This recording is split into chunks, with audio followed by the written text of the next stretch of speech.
श्री स्वामी समर्थ. नमस्कार मंडळी, स्वागत आहे तुम्हा सर्वांचं आपल्या मराठी यूट्यूब चॅनलमध्ये.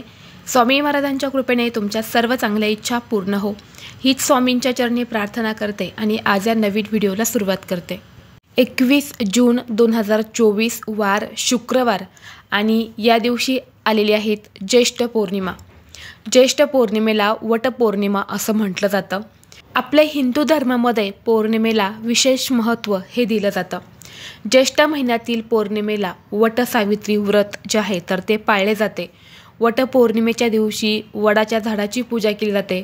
वटवृक्षात ब्रह्मा, विष्णू आणि महेश हे त्रिमूर्ती वास्तव्य करतात असं म्हटलं जातं.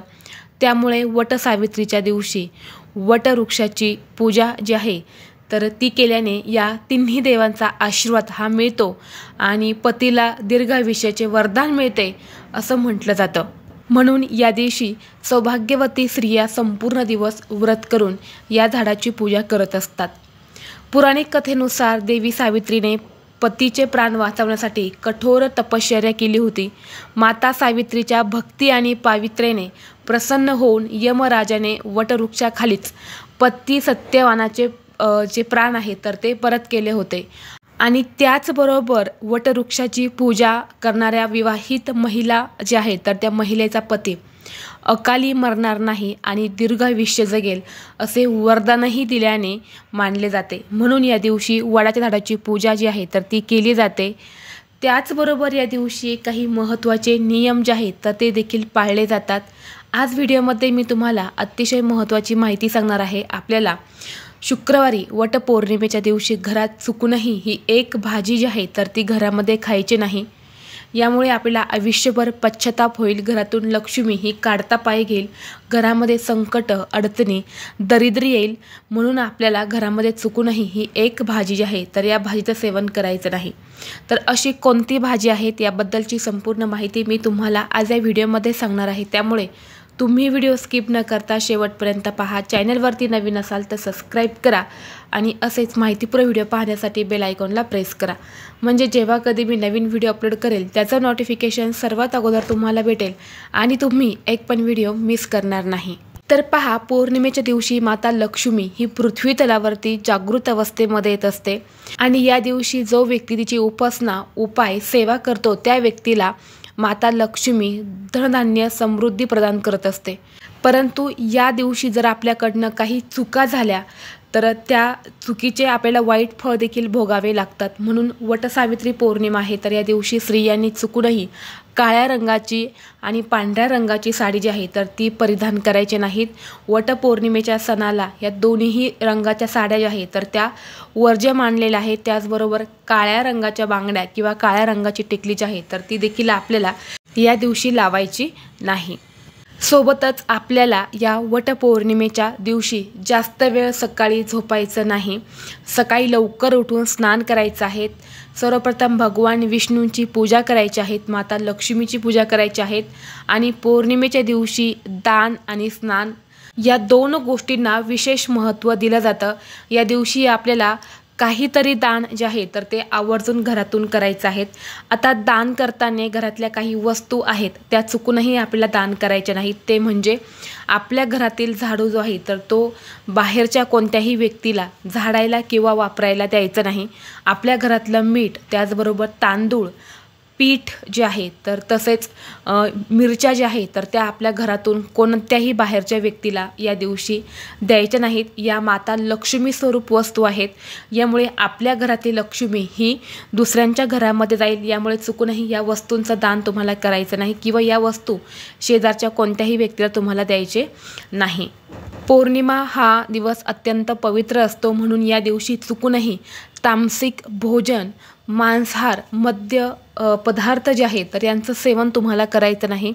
असं मानलं जातं की या दिवशी तामसिक अन्नाचे सेवन केल्याने मनावर नकारात्मक परिणाम जो आहे तर तो होतो आणि यामुळे आपल्या जीवनामध्ये नकारात्मकता येते. वाईट गोष्टी, संकट, अडचणी येतात, त्यामुळे दिवशी सात्विक अन्न जे आहे तर ते आपल्याला सेवन करायचं आहे। त्याचबरोबर या दिवशी शुद्ध आचरण आपल्याला ठेवायचं आहे। या दिवशी कोणासाठीही आपल्याला अपशब्द वापरायचे नाही। यामुळे चंद्रदेव जे आहेत तर ते क्रोधित होतात आणि पौर्णिमा जी आहे तर ही चंद्रदेवांना सुद्धा समर्पित आहे। यामुळे आपल्याला कुणालाही अपशब्द, वाईट शब्द जे आहे तर ते बोलायचे नाही। तसेच या दिवशी आपल्याला आपल्या घरामध्ये चुकूनही वांग्याची भाजी जी आहे तर ती बनवायची नाहीत। या दिवशी वांग्याची भाजी जी आहे तर ती सेवन केली जात नाही। आता या दिवशी बऱ्याच स्त्रियांना उपवास असतो, परंतु बऱ्याच ठिकाणी हा उपवास करण्याचे नियमसुद्धा वेगवेगळे आहेत। काही ठिकाणी वडाच्या झाडाची पूजा केल्यानंतर लगेच हे व्रत जे आहे तर ते सोडलं जातं। काही स्त्रिया जे आहे तर ते संध्याकाळी हे व्रत सोडतात। काही स्त्रिया हे व्रत जे आहे तर ते दुसऱ्या दिवशी सोडत असतात। यामुळे आपल्याला या दिवशी वांग्याच्या भाजीचं सेवन जे आहे तर ते करायचं नाही।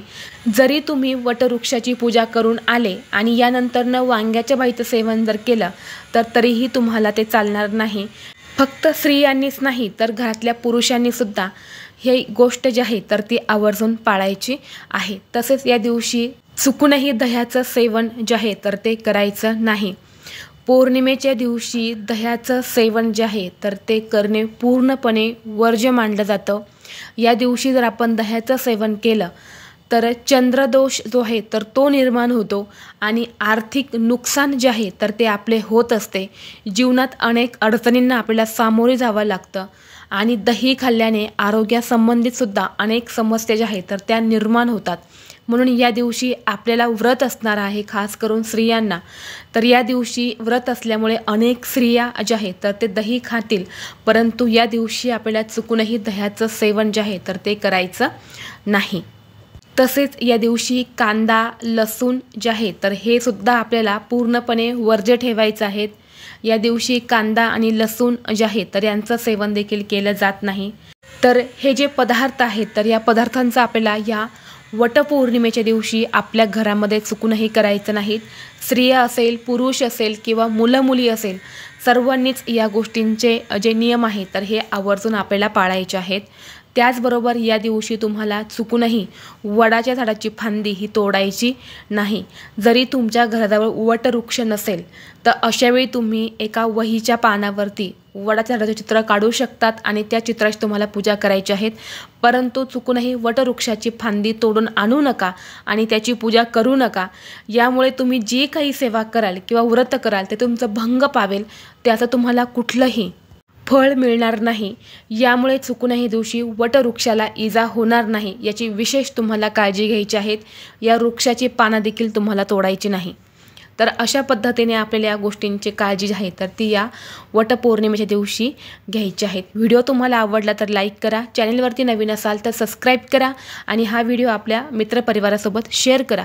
कमेंट बॉक्समध्ये श्री स्वामी समर्थ नक्की लिहा। चला तर मग भेटू असंच पुढल्या एका नवीन व्हिडिओमध्ये। तोपर्यंत सर्वांना श्री स्वामी समर्थ।